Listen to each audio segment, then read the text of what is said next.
good evening, well, good morning, wherever you are.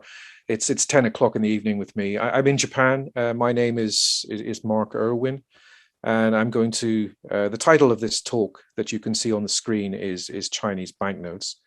But I'm going to focus mainly on what to collect and on the resources available for collecting.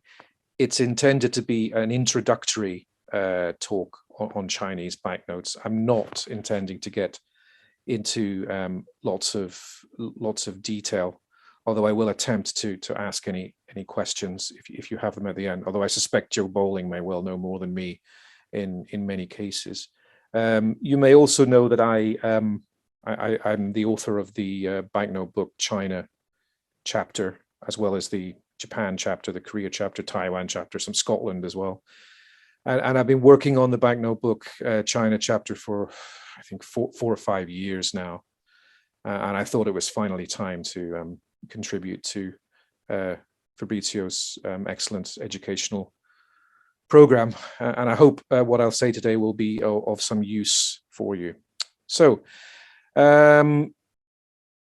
why Chinese banknotes? From what I have catalogued so far, I believe that Chinese banknotes probably make up approximately, by type, approximately 20% of all banknotes that have ever been issued in the history of the world.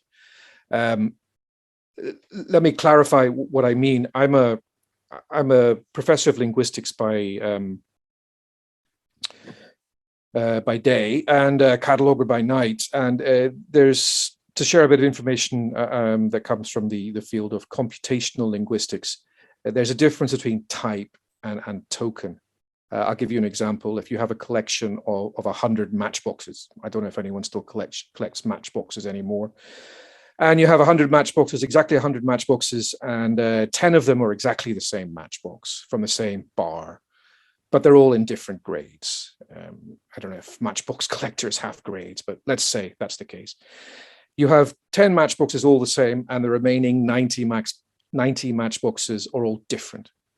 Then in your collection, you have 100 tokens, 100 different actual physical matchboxes in your collection, but you have 91 types because you have 90 matchboxes which are all different and 10 matchboxes which are all the same. So a type is a variety. A token is an actual physical entity. So if we extend that to banknotes, then by type, we're talking about a variety of banknote, and by token, we're talking about circulations, the actual physical number of banknotes that were actually printed. Now, when it comes to Chinese banknotes, it's very difficult to get any information at all on the actual physical circulation of banknotes. But given the huge population of China, it's approximately a fifth of the world's population now. It's been as much of a quarter of the world's population in the past. It's fair to say that the current People's Bank of China 10 Yuan notes, probably the 10 and 50s, are probably the most circulated banknotes in the history of banknotes, into the billions.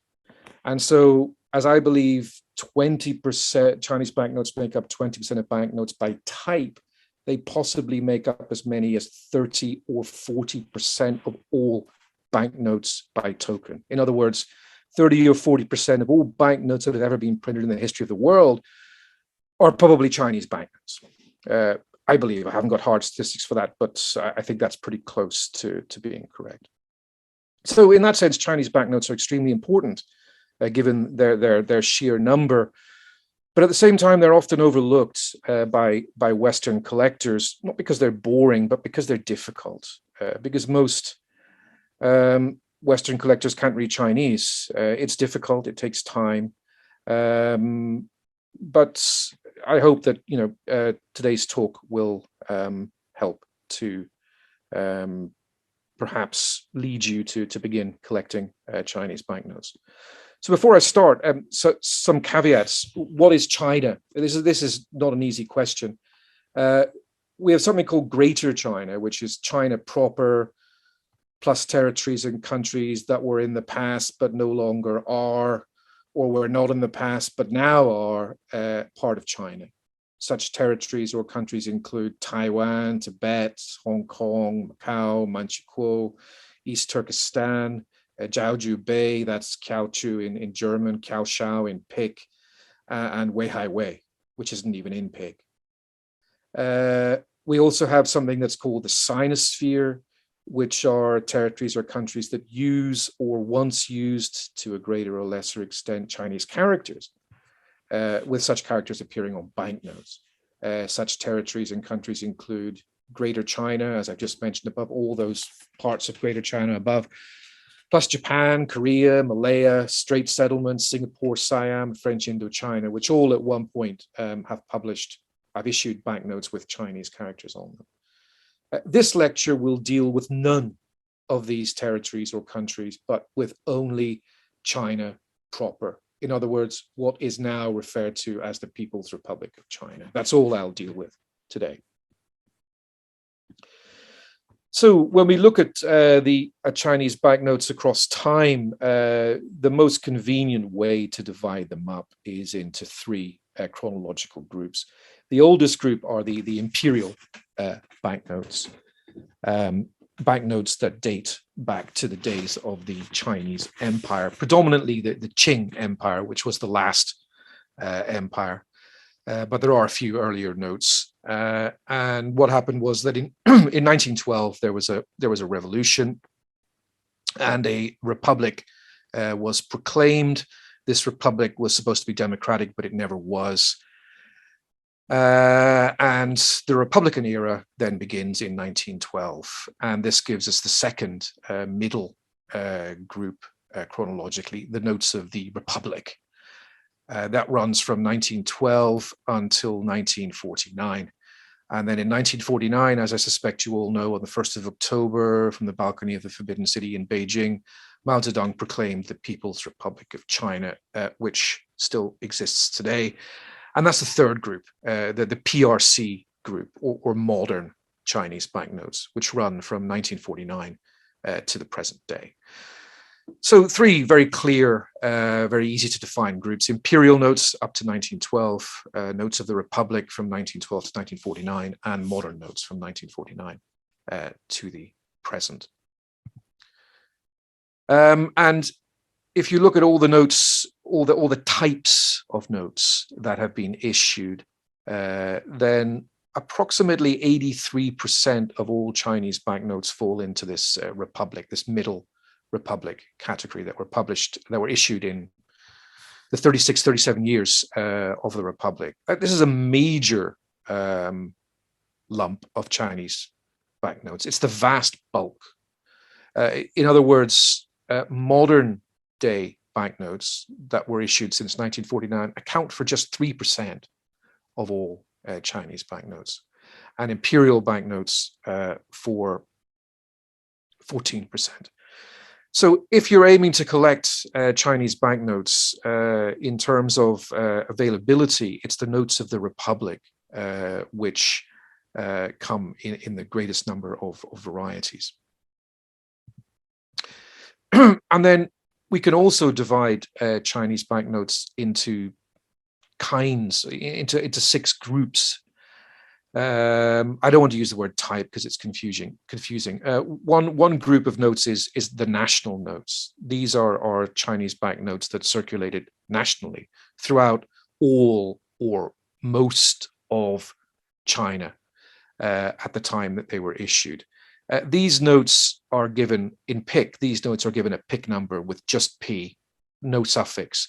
Any note in Pic that is categorized as P is a national note. There are a few exceptions. There are some errors in Pic where some notes that they claim are national are not actually national. But for the most part, national notes refer to the P notes in Pic. Then we have occupation notes. Occupation is essentially Japanese occupation during the 14 years or so that Japan occupied parts of China from around 1931 to 1945.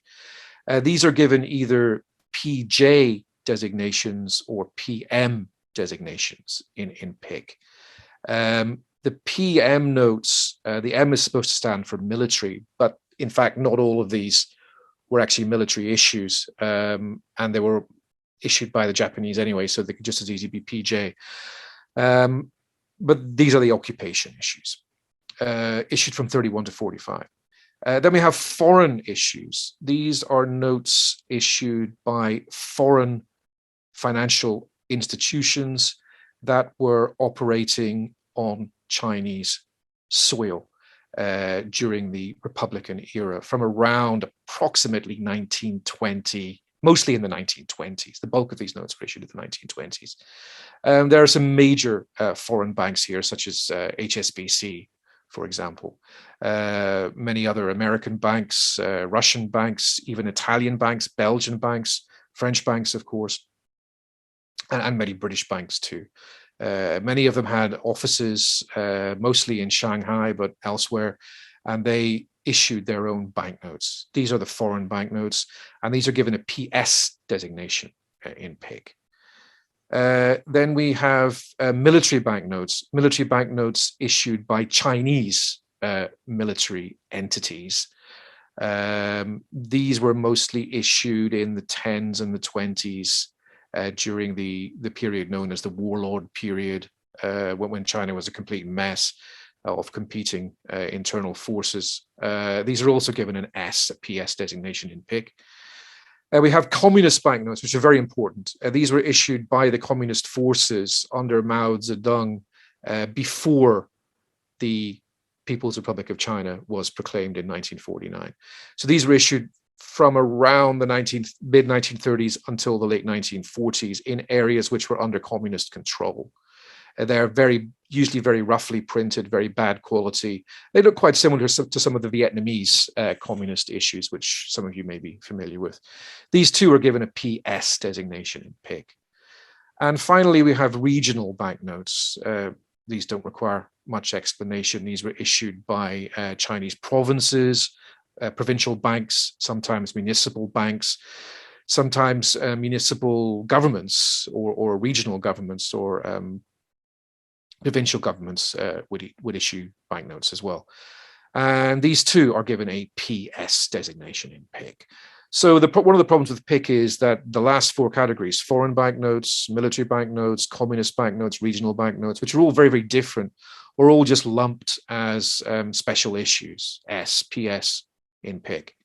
But we need to be careful to distinguish between them.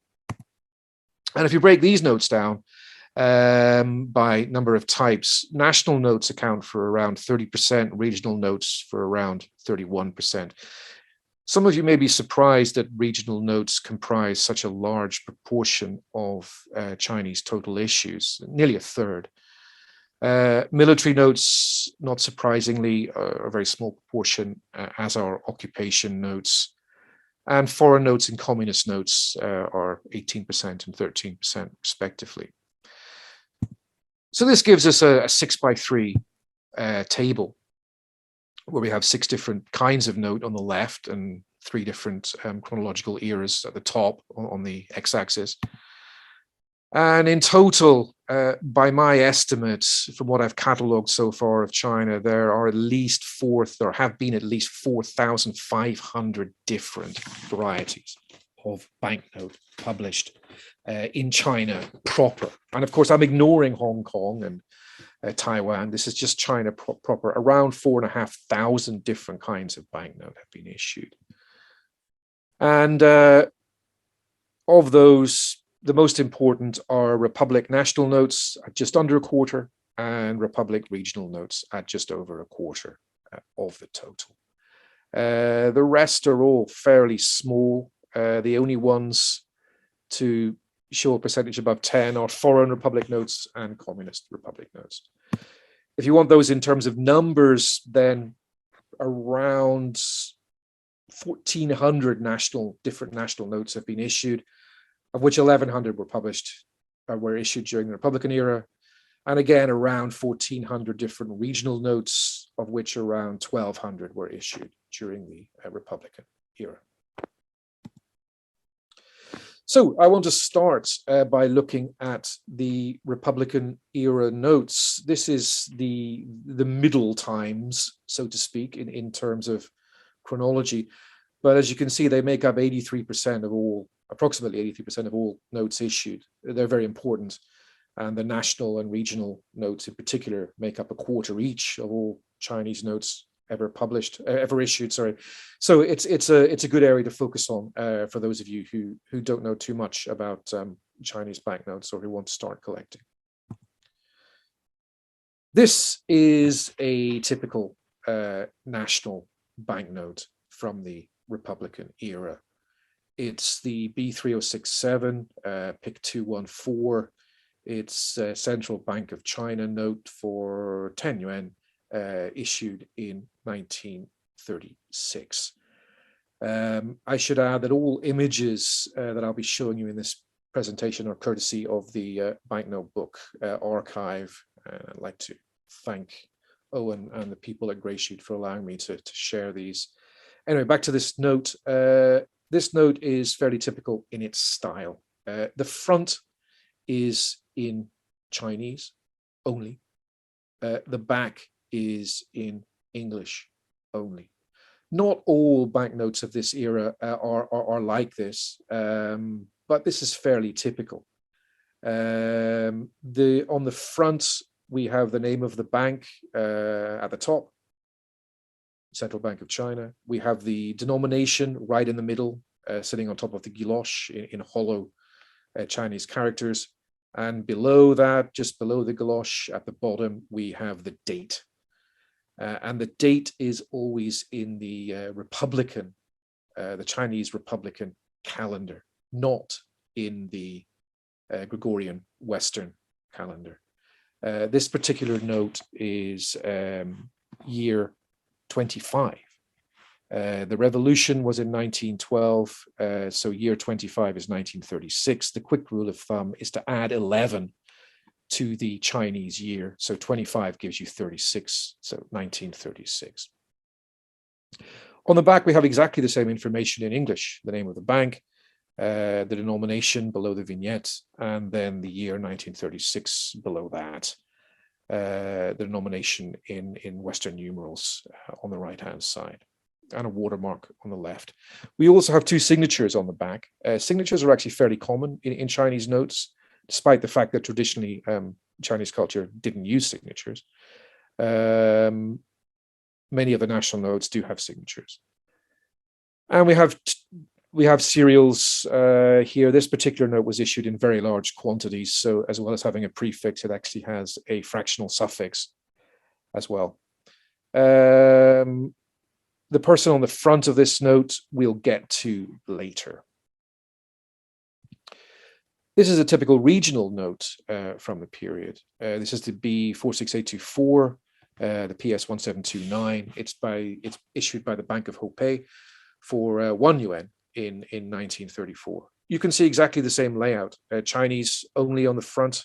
This time we have Chinese and English on the back, but the layout is much the same. We have the name of the bank at the top, then the denomination in the middle on the guilloche, and then the date in Chinese on the front, year 23 and 1934 on the back, along with two signatures. This particular note is not too difficult to find. In fact, it's not too difficult to find it uncirculated. It's very unusual in that respect. But what you will notice that this note has that the previous note did not was it has a regional overprint on it. If you look at the back of the note, you can see quite clearly that below the word yuan, it says Tianjin. This is Tianjin in modern Chinese romanization, a city a little bit due east of Beijing. And it actually has this information on the front as well in Chinese characters, though it's quite hard to see. If you look at the right-hand guilloche of the hilltop temple, if you look at the lake, right at the bottom of the lake, just before the border, you will see two red Chinese characters. Quite hard to make out. This is Tianjin in Chinese characters. So this pattern of having the place of issue in Chinese on the front and in English, well, in Roman letters on the back is extremely common in Chinese notes. The vast majority of Chinese notes have a local place of issue on them. This is something that is not found in many other banknote cultures, for want of a better word, and is something else that adds to the complexity of Chinese banknotes. If you see a place of issue, it's very likely that there are multiple places of issues. There will be other banknotes with other places of issue on them, although in some cases, only one place of issue is known. The next banknote is a foreign banknote. This is a particularly beautiful banknote, a favorite of mine. This was issued by the Rusko-Asiatsky Bank, a Russian financial entity. It's the B6763, the PS482. It's for 50 fun, 50 cents, or 5 mace, as it was called then. It was issued in 1913, so right after the revolution. You can see that the colors are very Russian, the light blues and the pinks, which are very common in older Russian notes. But it also has 3 dragons on the front as well, which is very Chinese, and a dragon on the back. So we have a nice mixture of Russian and Chinese. The front is in Russian only. Sorry, there's 2. Sorry, it's Russian and a very small amount of Chinese. Whereas on the back we have Chinese and Uyghur. In this case, this note circulated in what is now Xinjiang in northwest China. And this is the kind of standard pattern you find for foreign banknotes. You don't, of course, have English or Chinese on the front. You have the language of the foreign financial entity, in this case, Russian, and usually Chinese and perhaps some other local languages on the back. So some common Republican era motifs that you find on banknotes are the following. We saw this guy earlier on the Central Bank of China note that I showed you 3 or 4 slides back. This is Sun Yat-sen. He appears probably, again, someone correct me if I'm wrong, but I believe that he appears on more different varieties of banknote than Queen Elizabeth II. Or certainly very close to the same number of banknotes that Queen Elizabeth II appears on. He's very, very frequent. This particular note is P81 B1158. It's a Bank of China note issued in 1937. And Sun Yat-sen, in case you don't know, he was the first president of the Republic of China in 1912. He was also a doctor and a philosopher. And he was a leader of the Kuomintang, the nationalist party that overthrew the imperial government and brought about the revolution. He's also one of the few people who is the few modern people who is respected by both the government of Taiwan and the government of China, People's Republic of China, that they can actually agree on. He appears on Taiwanese banknotes as well. This motif is also extremely common. This is the Temple of Heaven in Beijing, Tiantan in Chinese. It's actually the Hall of Prayer for Good Harvests at the Temple of Heaven. This appears on numerous banknotes. This particular note is a Bank of China note issued in 1918, the B1075, PIC 51. Nice colors on this note. Another motif that's very common is the Great Wall of China. This won't come as a great surprise. The Great Wall of China, there's all different kinds of vignettes of it, different angles, different places. It's hard to identify where on the Great Wall of China these vignettes were actually drawn from. This particular note is the B5440, the PJ91. It's a Federal Reserve Bank of China note.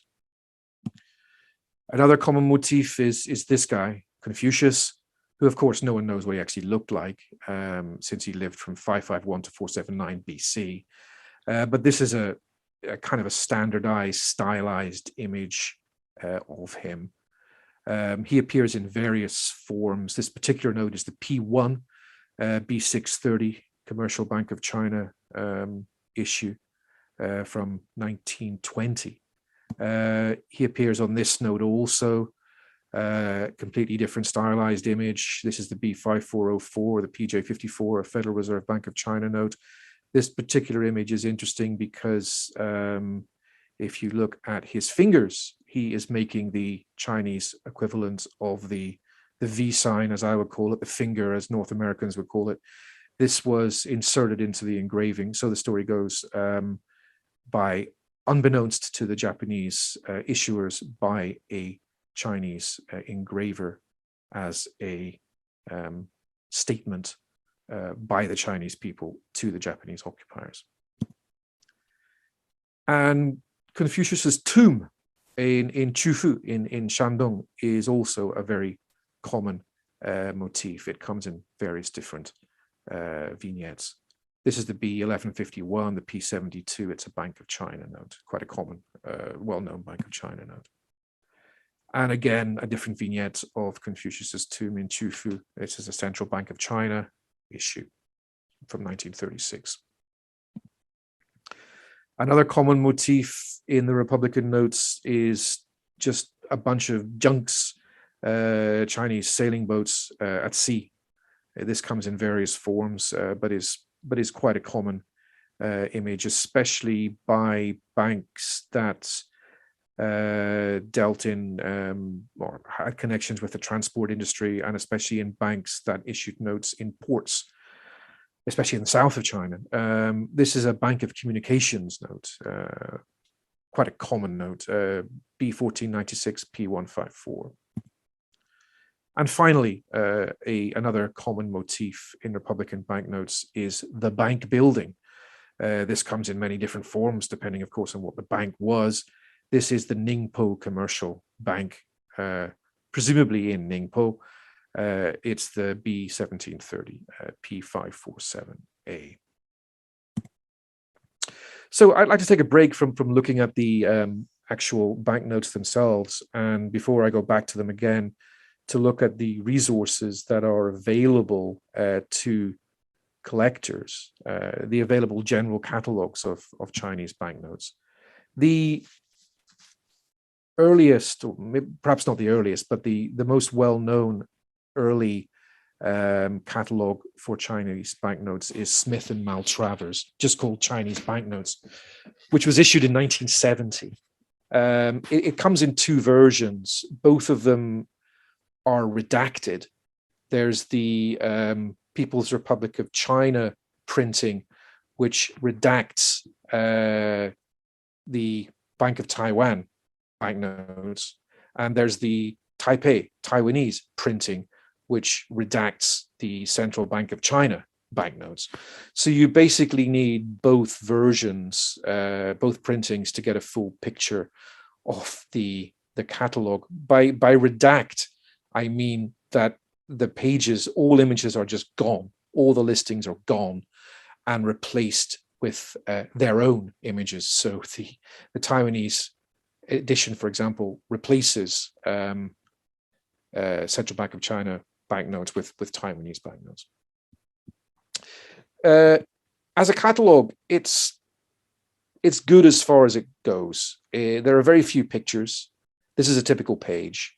So there's perhaps 30 or so listings on this page, but there's only 5 images.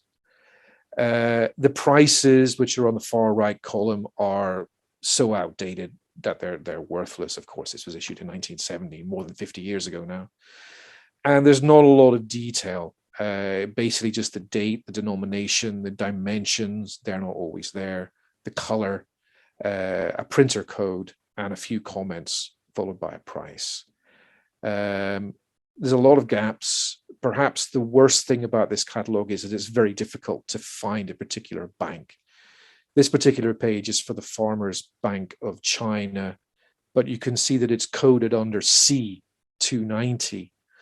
All catalog numbers have an alphabetic letter followed by anything from 1 to 3 numerals. And you need to know the Chinese name of the banknote, the Chinese name of the bank, then convert the Chinese name into the old form of romanization that was used until the late 1950s, and then take the first letter of that to find out where to find it in the catalog. And the Farmers Bank of China, the Chinese name, actually begins with Zhong, and this is therefore becomes C in the catalog. And it's very, very difficult to use in that respect. There's no central index, and that's one of its big failings. Then we have PIC, which I'm sure you all know. What you may not know is that PIC is a copy of Smith and Maltravers. So this is basically copied into this. If you look at the PIC descriptions, if you look at the P473, at the end of the description, you will see that it says SM number C29072. This is the code of the banknote I've just shown you in Smith and Maltravers. So PIC presumably bought or took the information from Smith and Maltravers and reproduced it with some extra images. They didn't take all the notes from Smith and Maltravers. They made mistakes when they copied it across. And they also added a few extra notes, which are not in Smith and Maltravers, most of which are very dubious indeed and generally cannot be trusted. The extra ones. So I'd like very much to know at the end of the Q&A if anyone can tell me how this process went on. I mean, was this information sold to PIC? What the deal was? How Krause decided what notes to put in and what not to put in is something I think maybe we can talk about later. Then we have this this catalog. This is by Xu Guang and Zhong. It's published in 2005 in 15 volumes. This is quite well known. There's lots of pirated PDF copies on the internet, but it's in Chinese only.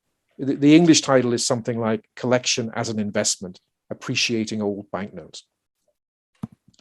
This is a typical page. As I say, it's in Chinese only, so you have to be able to read Chinese to get anywhere with it. And as you can see straight away, the image is pretty bad. It's fairly clear. You can read the Chinese on it, but the colors, all the banknotes are basically this kind of orangey, puce, vomit-colored, snot-colored images, which are completely useless for gauging the actual color of banknotes. There are also a lot of gaps, a lot of notes that aren't catalogued. Can't really be recommended, other than the fact that you can pick up a free copy on the internet quite easily.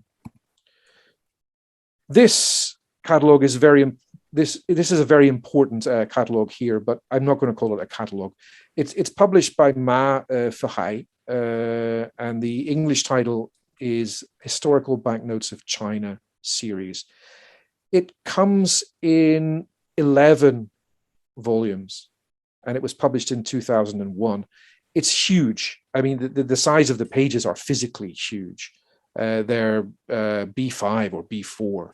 You can hardly carry a single volume. It's so heavy. It's perhaps 10 or 15 kilograms, one volume. It's also very, very hard to get hold of. There weren't many published. There's only 2 copies in all of Japan that I've managed to trace. I think there's a couple of copies in the United States, but it is in full color. The images are actual size, and it is an excellent repository of rare Chinese banknotes that don't appear in other catalogs. Its downside is that it's not a catalog. It is actually images of banknotes that the author Ma photographed or scanned from a number of museums in the People's Republic of China. So if the notes are not in any of the museums he happened to visit in China, then they do not appear in this book. In fact, there are actually some very common notes that don't appear in this book, which sort of substantiates my claim that it's not actually a catalog. It's more a collection or a gazetteer. I don't know what you'd call it, but it's very good and very very useful resource. But as I say, extremely hard to find. Then we have the Banknote Book, which I talked about earlier. As I said, I'm the author of the China chapter. The index looks like this. This is the index of just the regional section alone. And then the actual page, a page of the Banknote Book China looks like a page of the Banknote Book anything else. It conforms to Banknote Book standards. The vast majority of images are in color. We have the typical Banknote Book detail on descriptions. So these are the 4 main resources. We've got Smith and Maltravers, not bad. We have PIC. Yeah, it has its faults. We have this guy, which is, really not to be recommended, but as I say, you can pick up a free PDF quite easily. We have this gazetteer atlas, if you like, which is excellent for rare notes, but very, very hard to find. And we have the Banknote Book. So back again to looking at, I've only got about 20 minutes left, to looking at Chinese banknotes themselves. Let's now look at the Imperial Period. These make up approximately 14% of all Japanese banknote, all Chinese banknotes. This is a typical Imperial Period banknote. It's the B412, the PA12, issued by the Board of Revenue for 10 tiles in 1854. The first thing you'll notice is that it's uniface. The second thing you'll notice is that it's in Chinese only. This is typical for, uniface isn't typical, but Chinese only is typical for Imperial issue banknotes. There's a standard to it, though. On the left, running vertically, we have the date. In the center, running vertically, we have the issuer name and we have the denomination. And on the right, running vertically, we have a serial number, and the issuer name appears on top, and there's a legal clause at the bottom. This is a fairly standard format, and if you remember this format, and you can at least learn to recognize Chinese numerals, you can work out the date and work out the denomination without too much trouble. A good catalog will list this kind of information in the introduction. PIC does, and Banknote Book does as well. This is the regional banknote from the Imperial Period in 1908 for 400 cash, issued by the General Monetary Bureau of Xinjiang. It's the B51001, the PS1742A or B. PIC splits them into two. The only difference is the date. This is a very beautiful note, very colorful. On the back, you'll see the legal clause is written in both Chinese and in Uyghur. Another imperial note, which has more of a Western feel to it. This is the Imperial Bank of China. This actually has English on the back, quite unusually. Published in issued in 1898 for $100. It's the B605, the PA54A. This is a very rare piece. This is a foreign bank, a very early example of a foreign bank issue, 1898 for 5 tiles by the Comptoir des Comptes de Paris. It's the B6402, the PS257B. You won't find an image of this in PIC or Smith and Maltravers. I believe you'll only get an image of this in the Banknote Book. This is quite hard to track down. As with the foreign banknotes I talked about earlier, it's in French and English, actually, on the front, and some Chinese too. The back is in French only. And one more example of an imperial banknote. This is another foreign issue, this time by a Japanese bank, the Yokohama Specie Bank, which I managed to visit just over a year ago. I was taken into the archive. The bank was closed down by American occupation forces, I think in 1946, 1947, and is now the Municipal Yokohama Museum. But the vaults, the original bank vaults, still exist in the basement of the museum, and I was taken down there and shown all these specimens, which I managed to get images of as well. So these are very, very rare pieces. This is probably the only piece in existence of this note. It's the B7013, the PS682. Despite being a Japanese bank, the front is in English, and the back is in a mixture of Chinese and Japanese. Some common imperial era motifs. There's not really very much to talk about here. You've seen it already from the images I've shown you. It's this image, which I describe in the Banknote Book as 2 dragons flying over rough seas, guarding a bowl of flaming syce. It comes in many different forms. You'll see that there's rough seas, there's choppy waves at the bottom.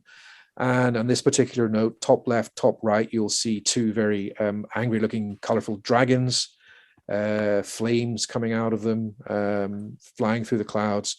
And in the middle at the very top, you'll see a red and yellow bowl of flaming syce. Syce is also called Yuan Bao It's a kind of gold or silver currency that was used in Imperial China. At least that's what it represents. This image is very, very common. In fact, it appears on nearly all imperial era national banknotes. This is another example of the same motif, the same kind of motif, a little different. The waves are very minimalist at the bottom here, but again, you can see the two dragons guarding this bowl of flaming saisi. There's two other guys at the top here. I don't know who these people are. This is the Hubei Government Cash Bank B60625 PS2092. And again, this is a much rougher, cruder example of the same image. This is the Tungsansan Government Bank in Manchuria, the B32218, the PS2854C.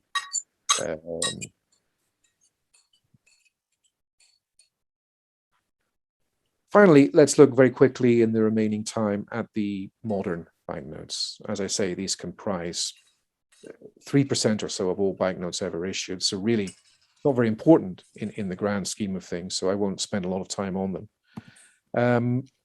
This is a Mao era People's Bank of China note for 100 yuan, issued in 1949, so right after the revolution, or right after the proclamation of the People's Republic of China. It's the B4037, the P836. You'll notice that these notes have Roman numeral series numbers or block numbers between diagonal brackets, top left front. In this case, it's 975, as well as a serial number on the right. This is fairly standard for these Mao era People's Bank of China notes. Also very standard are the kind of socialist motifs, communist motifs that appear on the front. These kind of motifs, of course, were used in many European, Southeast Asian banknotes put out by communist regimes. So they're not particularly unusual in that sense.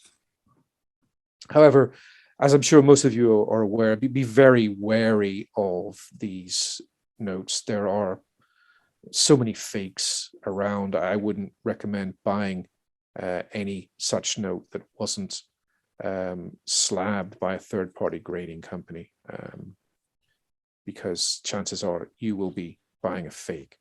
They're quite expensive as well, as I'm sure you know. And the final image in today's talk comes from a post-Mao, a current People's Bank of China banknote. Even though this is the post-Mao era, Mao features on the banknotes. You cannot escape him. This is this is for 100 yuan, issued in 2005, still current in China now. It's the B4114, the P907. Roman numeral series or block numbers have been abandoned. It's far more modern in its style, all kinds of modern security features that you would expect on any banknote issued in the 21st century. So what should I collect if I'm on a budget? This is a difficult question for Chinese bank, a difficult question to answer for Chinese banknotes. Most Chinese banknotes are on the expensive side. There are some, individually, there are some cheap banknotes out there. There are banknotes that you can buy for less than $1. Some of the People's Bank of China issues that were put out in the 1970s and 1980s. Even 5 years ago, you could buy 10 for $1. On eBay now, they're probably about $1, but they're still fairly cheap. Imperial era banknotes and some of the rarer regional or foreign banknotes go for, I've seen banknotes sell for $20,000, $25,000, $30,000. Huge prices for some of the rarer ones. So what should you collect if you're on a budget? Well, if you're aiming to try and collect a certain type and era of banknote, then probably occupation republic banknotes. These are the Japanese occupation banknotes from the Republic period. There was around 150 issued, and it's not impossible to get them all. There are 4 or 5 which are rare and expensive, and many of them are expensive or quite expensive. But Many of them too you can get in low grade for less than $10. And it is possible to try and get a fairly decent collection together of these PJ notes from PIC. Also possible are the modern People's Republic of China issues, the more recent ones put out from 1970 or so onwards. It's possible to get a good collection of those. The earlier ones, as I said, though, are much more expensive, but still available in decent quantities.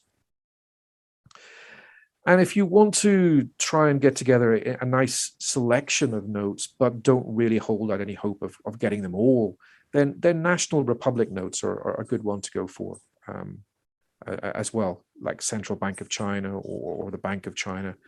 Some of these are still fairly cheap, especially Central Bank of China notes. Some of them are still quite cheap.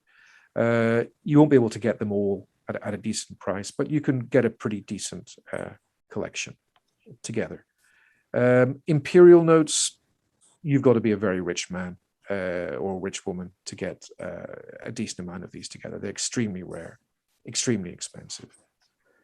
And one other word of warning, the communist notes, of which there are about 600, you have to be very careful with these as well in terms of their authenticity. A lot of fakes going around. I think that's just about it for me. That's more or less an hour, 55 minutes. So I'll put it to the, I'll stop sharing my screen now. Do you want me to stop sharing my screen, or shall I keep it going in case I want to show any slides during the Q&A? No, just keep it in case any of the question refers to anything which you presented. Sure, will do. I think there were some comments by Joe. Joe, maybe you can start and just refer to your comments on the chat. Well, okay.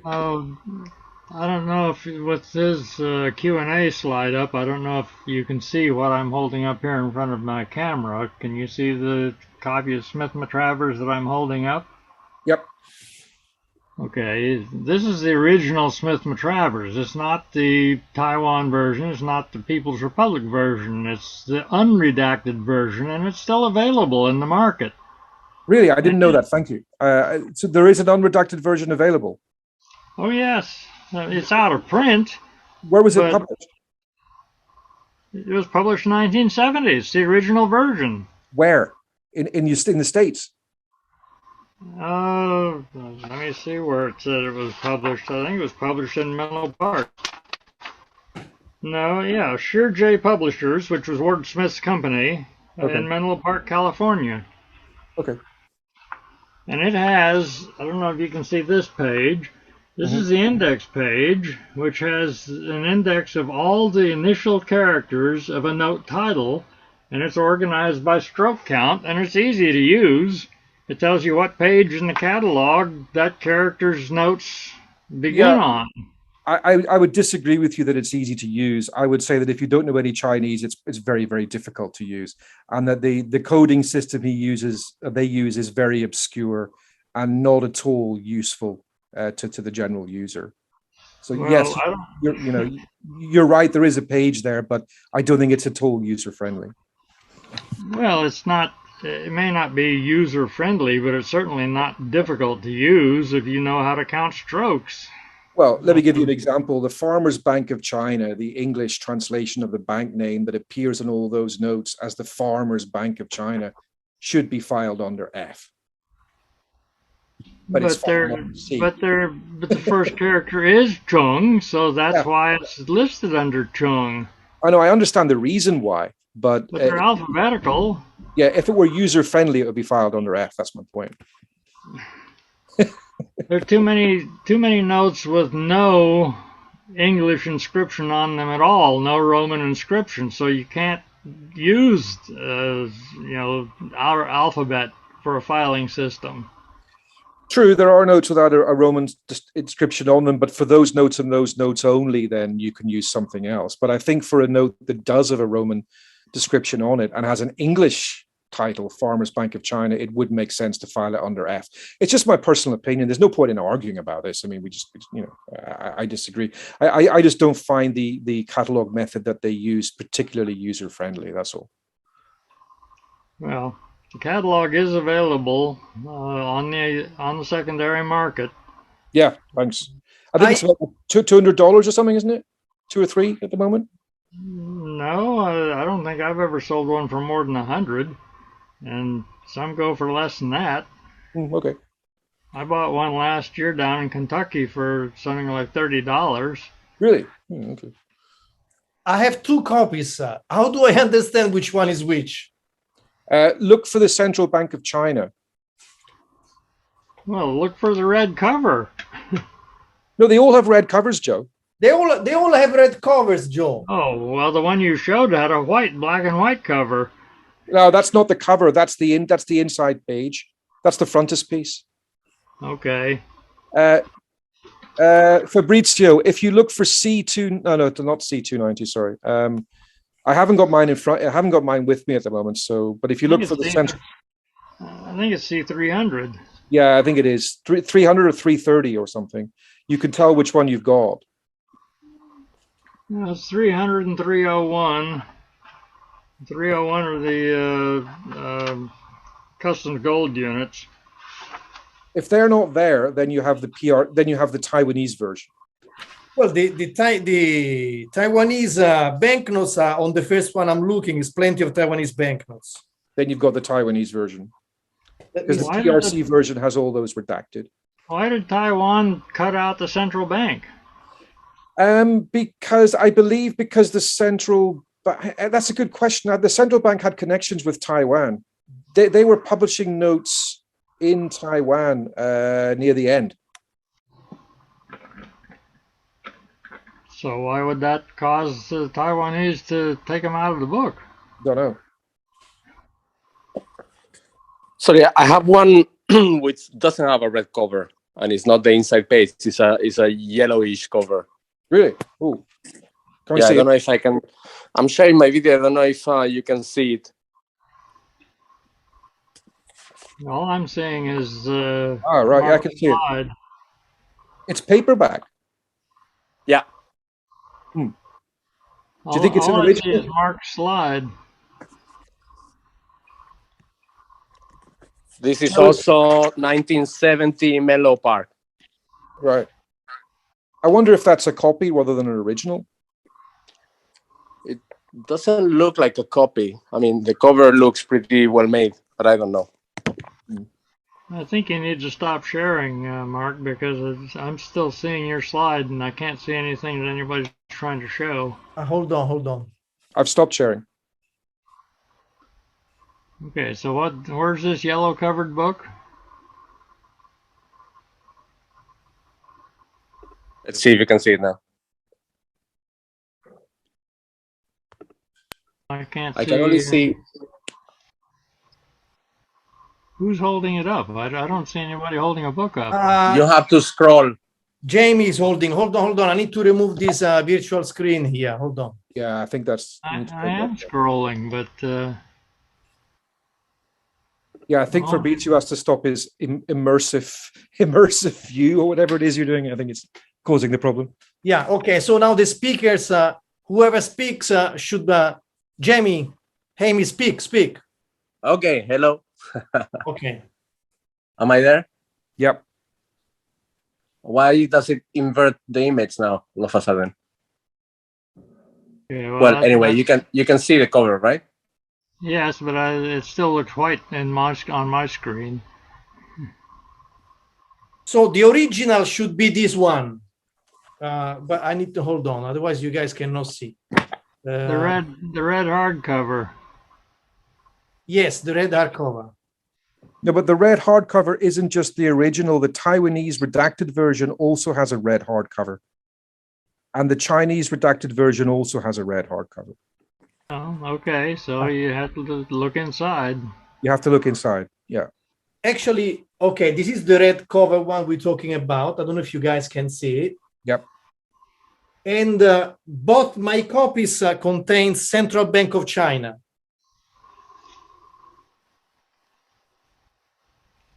So now, you can see the mine that has the big cartouche on the bottom. Yours has it up in the top center. Correct. Both of them. So those are two different editions, apparently. maybe different printings.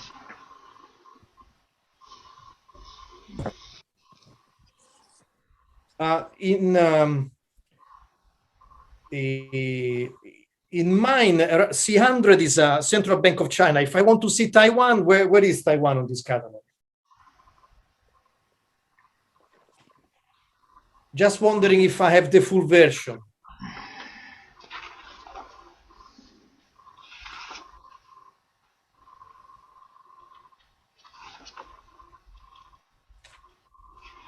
This is the Chinese version.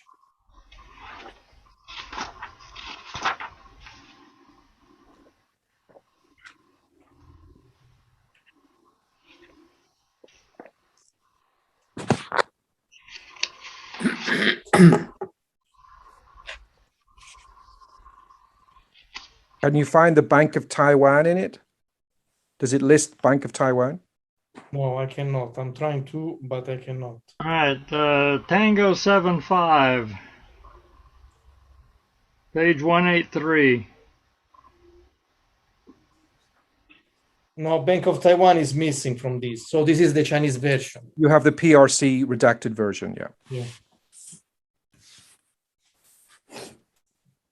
I didn't know about this difference. I sold one recently. I wonder which one was that. My yellow version does have Bank of Taiwan. On a on a different topic, Mark, I mean, I don't check very regularly, but you're talking about the China chapter of the Banknote book. Is that out or is that Yes. not out yet? Oh no, Is it? it's been available for years. On the Banknote book? Yes. Okay. It's See, more I or don't less- check very regularly China, but it's about 95% complete. All the major issuers have been published. okay, thanks.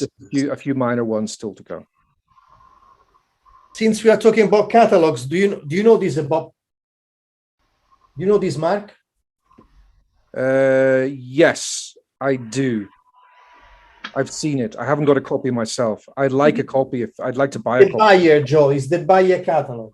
Yes, well, that's a very extensive catalog. He's had 2 or 3 different titles. One of them is 4 volumes of descriptions and then something like 10 volumes of illustrations. Another one is 4 volumes only, and that's only military and important provincial emissions. He's done a lot of monographs. He's done a tremendous amount of work, and he sells them at cost. He prints to order and sells at cost, which includes shipping from Germany, which is expensive when you're talking about 15 volumes. But I have most of what he's published, not every monograph, but I have all the others. Yes, I should have mentioned Irwin Bayer's work. I haven't been able to get hold of very much of it. It's hard to find. I've been in contact with him, but last I heard he was very ill and wasn't contactable. And to be honest, I don't even know if he's still alive. Kind of worried about whether he is or not. He was still alive at least a few months ago. Was okay, good. Yeah. Well, the only issue with the catalog is that everything is in black and white, but Yeah. still very, very, I mean, it's a very nice catalog. Yeah, I didn't mention it because I was focusing on general catalogs rather than specialist catalogs. Of course, I could have mentioned Joe Bowling's work as well, and all the other specialist catalogs that are out there.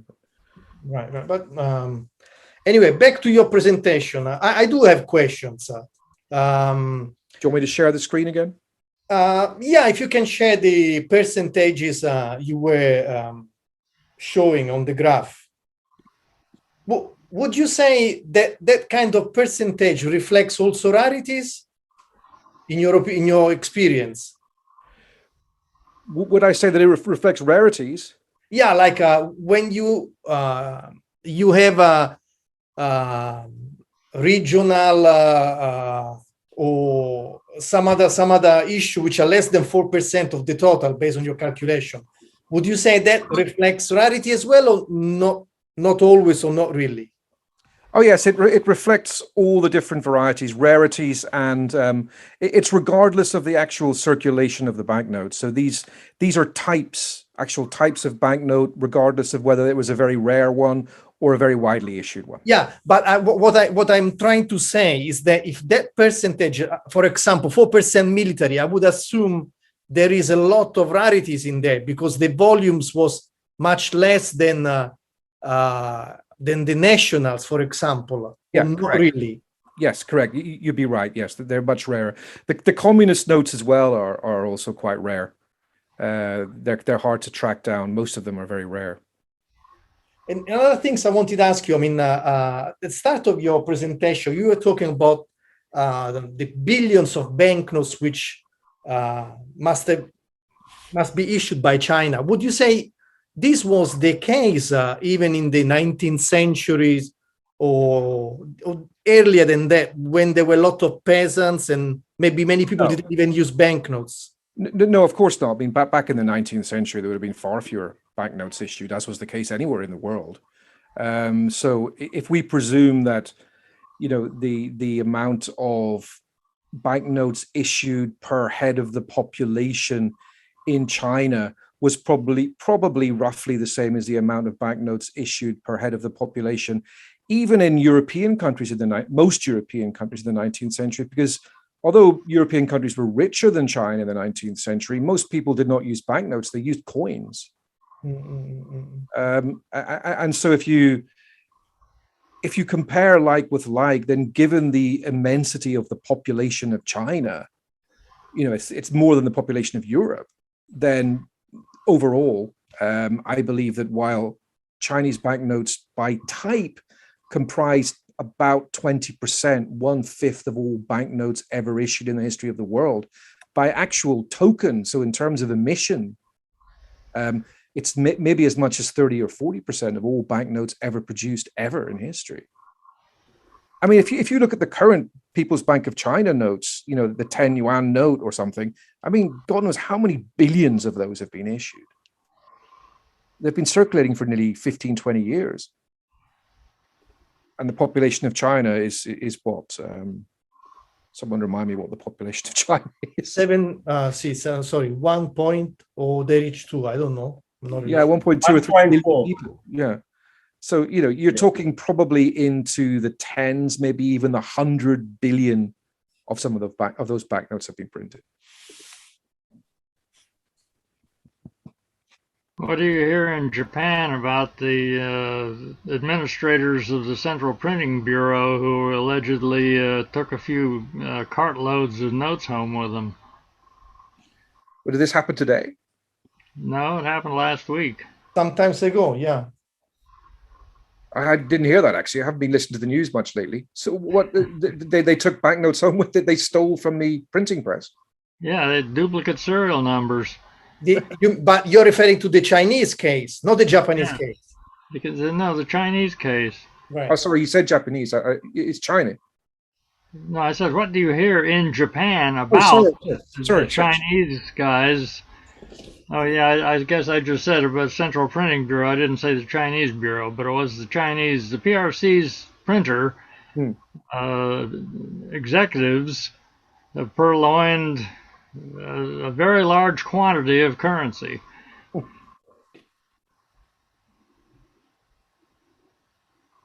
I read it on international news. I haven't heard it in Japan, honestly. No, I haven't heard it on the Japanese news either. It's all, everything's obsessed with Corona at the moment. A lot of ordinary news just doesn't get broadcast anymore because too much space is being taken up by Corona. The Bank of China has denied it. Well, they deny everything, so it doesn't surprise me. They don't want the value of the yuan to drop any further. But Joe, I guess we will know. I mean, we just keep looking for banknotes. Once we find the same serial numbers onto banknotes, we know the truth. Well, it's going to be very difficult to match them up. The U.S. Bureau of Engraving and Printing accidentally printed some duplicate star notes, and the collectors have been searching for them for a long time now, and they've only been able to match up a couple of dozen pairs. but not in the billions like this guy is supposed. I mean, he did, but I have a question. When I was in China in 1988 or so, China ran two currencies, one called foreign yuan and the other one renminbi. How does that fit into your classification? Are they all considered as one national currency? Yeah, I just consider those as national modern, the 3% on the top right, because they circulate, even though, as you say, they were only usable by foreign tourists. Maybe a few other groups of people could use them as well. I used them myself when I was in China in the late 1990s, I think. They did circulate nationally. You could use them pretty well anywhere in China, and they're modern, so they go into that category. Yeah. But there's only like 6 or 7 different, no, about 8 different types, maybe 10 from memory. There's only one set of them that were issued. The higher denominations, I think, had 2 different types, but the lower denominations, there was only one type of note. So there's not many of them. When did that system go out of vogue? I'd need to hold on a second. I'm going to stop screen sharing so I can check for you. I can give you an answer if you just bear with me.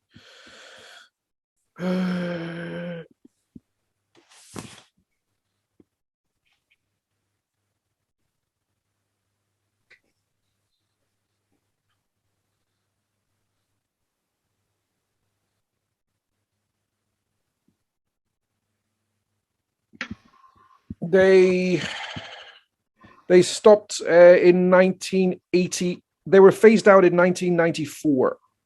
Okay. Thank you. And they began in 1980 to 1994.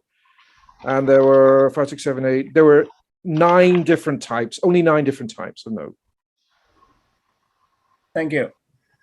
But what are you talking about? The foreign exchange issues. the foreign exchange issues. Okay. Yeah. Because I think the question was the renminbi, and I think that's a bit confusing. The renminbi is really the same thing as the yuan, right? It's different denomination for different uses, but it's not a different currency called the renminbi. It's just the same currency by different name. Yeah, it's like you're talking about the foreign exchange issues, which is a different thing. Yeah. Renminbi and yuan is like US dollar and buck. It's just a different way of saying the same thing. Exactly. Yeah. Yeah. But in 88, the renminbi was the local currency and the yuan was the foreign currency. No. What they called it in the street. That's not correct. That's not correct. It's the same used by foreigners. Yeah. Right. Mark, I have a different question on I've never been a collector of China notes, but years ago I collected a nice group of foreign bank notes, which I sold maybe about 10 years ago. There were some really nice pieces, and I thought they didn't attract the right attention. And then I asked around, and people told me in Shanghai and Hong Kong that the Chinese were not very fond of the foreign banks. Is that, do you know if that's the case? And can you tell us a little bit about the collecting patterns of Chinese nationals for their notes? The collecting patterns of Chinese nationals. I wish I knew what the collecting patterns of Chinese nationals were. As you know yourself, the prices of Chinese banknotes have risen dramatically in the last 10 years. And I can only presume that is because of market pressure created by the increase in middle class and rich Chinese who have started collecting, and they've pushed the prices up. I can't imagine that this increase in prices has been caused by, Western collectors collecting Chinese notes more. So I guess that the price rises in China have been driven by the desire for collectibles, because in the PRC, as you know, you're not allowed to own land. All land is owned by the state. It's impossible for anyone, even the richest man in China, to own land in China. You're not allowed to. Shares are very volatile. There's lots of fraud. So you're left with gold, precious metals. Crypto was possible, but they banned that. So collectibles was an investment vehicle and is an investment vehicle, and I think that's what's been driving the prices worldwide. Right, but I was wondering more. I mean, if there are certain types of notes, I mean, like you discussed at the beginning, there's many different types of notes. If there are certain types of notes which maybe because of nationalistic or whatever reasons are not favored by the Chinese, I don't know if, for example, PRC banknotes from the 1940s are particularly liked for some reasons, or if the imperial notes are not, or if the foreign banks are seen as not, I mean, I don't know. I mean, if there's any pattern whereby Chinese people don't particularly like some types of notes or they do others, have you detected such a thing? Not really, no, because China has become more and more of a bubble now. It's cut itself off from the rest of the world more and more, and it's very hard for Chinese people now to buy banknotes at worldwide auctions because the internet is blocked to a certain extent. Remitting currency overseas to pay for things is getting more and more difficult for Chinese people. So I think a lot of the trade in Chinese banknotes has become China internal rather than international, and so it's very hard to know what's going on. Your comment, Ray, your comment as concerns foreign banks and for nationalistic reasons not wanting to be seen to be collecting them is probably correct. But what not wanting to be seen to be collecting and not wanting to collect are not the same thing. If you see what I mean. Okay, well, thank you. I don't really, that's as much as I know. Yeah, I'd like to know. No, thanks. And thank you for the whole presentation. Very useful. I hope it's just an introduction. You can give us another one, on some specific areas maybe in the future. Yeah, I'll try to. Thanks. Mark, there is a question in the chat if you can read it. By Cedrian. Can you see it? Hold on. No, I've got one, but yeah, by Cedric. What is the estimated yearly production of banknotes currently in China? I haven't seen any figure, but only a couple of estimates. 20 billion in 2003, 54 billion in 2013, but not sure how reliable those numbers are. I've no idea. Those numbers sound reasonable to me. I haven't seen those figures, but I wouldn't say they sounded off. Joe, what do you think? I don't have a clue. I mean, given the population of China is, what was it, 1.2 billion? I mean, when it comes to, say, US banknotes, how many banknotes per person does the central bank aim to produce? $51 bills per American citizen? Or is there a kind of a yardstick that they have? Well, the guys that collect small-sized notes might know that because they keep up with the monthly production figures, but for some reason I'm not getting the monthly production emails from the BEP anymore, so I haven't seen one in about 6 months.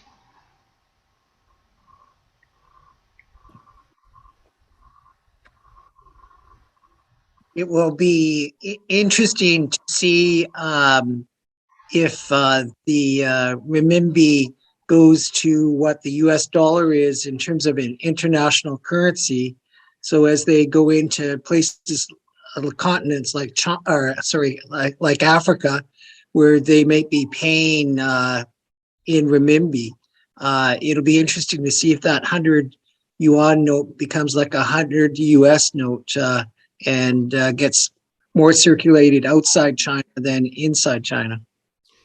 I think that's something that they're trying to do, but they're also creating the digital yuan at the moment as well. They're trying to ultimately do away with paper and have it on your smartphone instead. And Chinese people might tolerate that, but I, for one, certainly would not tolerate that because the government can track everything that you do, and I don't want to use digital money on my phone for everything. And I think it also depends on what happens in the next 2 or 3 years with general politics. How does China behave in the next 2 or 3 years? Who knows what will happen? But I think they're aiming to do that. Yeah. You have read about this digital yuan that they've brought out. It's been in the press quite a lot.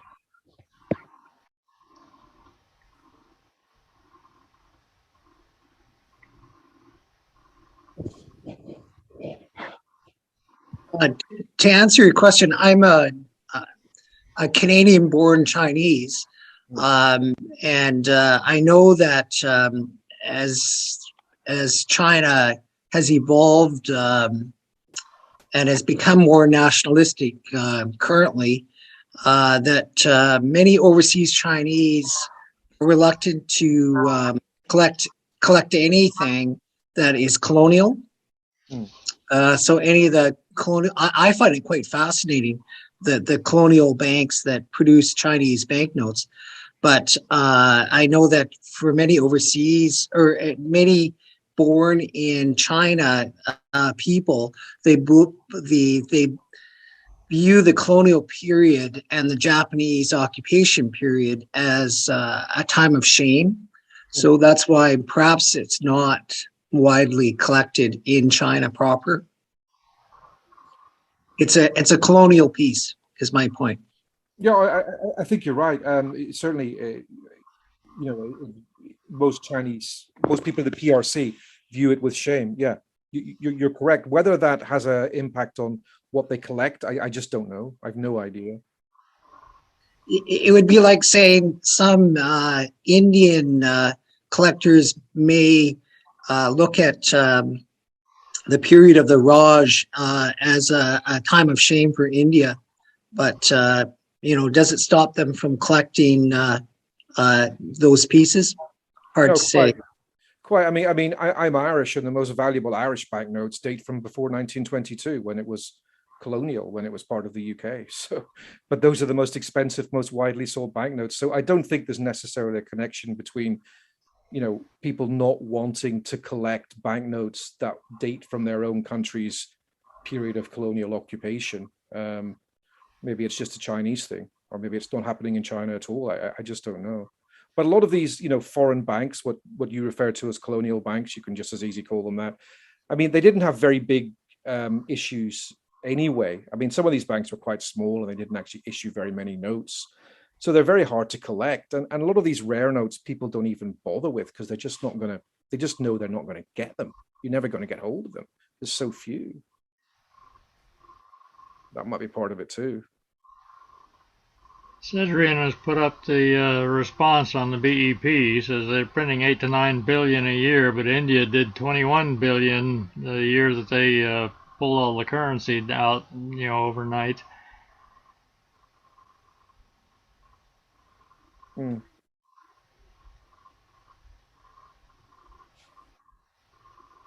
Any more question for Mark?